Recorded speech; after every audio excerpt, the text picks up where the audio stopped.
ஒரு நாள்ல 24 மணி நேரத்தை கர்த்தர் கிருபையா செஞ்சிருக்கிறார், தந்திருக்கிறார். அந்த 24 மணி நேரத்தில் கொஞ்சம் தனியா நினைச்சிங்க ஜோமன். இப்போ நம்மலாம் வந்திருக்கிறோம், நல்லா பாடுறோம், நல்லா ஆராதிக்கிறோம், நல்லா கொஞ்ச நேரம் ஜோம் பண்ணுறோம், நல்லது.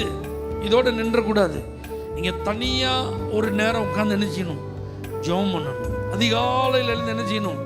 ஜோம் பண்ணணும். இப்படி தனி ஜெபம் யாருடைய வாழ்க்கையில் இருக்குதோ அவர்களால் வியாதி என்ன செய்ய முடியும்? மேற்கொள்ள முடியும். அந்த பவரை நீங்கள் பெற்றுக்கொள்ள முடியும்.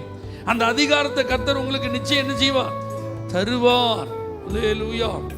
ஏன் நிறைய பிரபலமான தேவ ஊழியர்களுடைய கூடுகையில் அற்புதங்கள் நடக்கு, நிறைய வியாதியஸ்தர்கள் சுகமாறாங்க அப்படின்னா அவங்க நல்லா தனியாக நினைச்சிக்கிறாங்க, நல்லா ஜோம் பண்ணுறாங்க, அவனுடைய சமூகத்தில் அதிகமாக காத்திருந்து நினைச்சிக்கிறாங்க, ஜெபிக்கிறார்கள். அதனால தான் அந்த சுகமளிக்கும் வல்லம் என்ன செய்யுது? வெளிப்படுகிறது. அப்போ நீங்கள் தனியாக உட்காந்து ஜோம் பண்ணால் உங்கள் வீட்டில் திடீர்னு யாருக்காவது ஒரு பலவீனம், ஒரு பாதிப்பு, ஒரு குழந்தைக்கு ஏதாவது ஒரு கஷ்டம் அப்படின்னா உடனே நீங்கள் இயேசுவின் நாமத்தில் ஜெபிக்கும் போது அந்த சுகத்தை பார்க்கலாம், அந்த விடுதலையை பார்க்கலாம். அப்போ இயேசு வனாந்தரத்தில் தனித்து போய் என்ன செஞ்சிருந்தார்? ஜெபம் பண்ணிட்டு. அது அவருடைய வழக்கமாக இருந்ததுனால தேவைப்பட்ட போது வல்லமை வெளிப்பட்டது. பிணியாளிகளை குணமாக்கத்தக்க வல்லமை விளங்கிற்று. அல்லேலூயா. அப்போ நீங்கள் நல்லா என்ன செய்யணும்?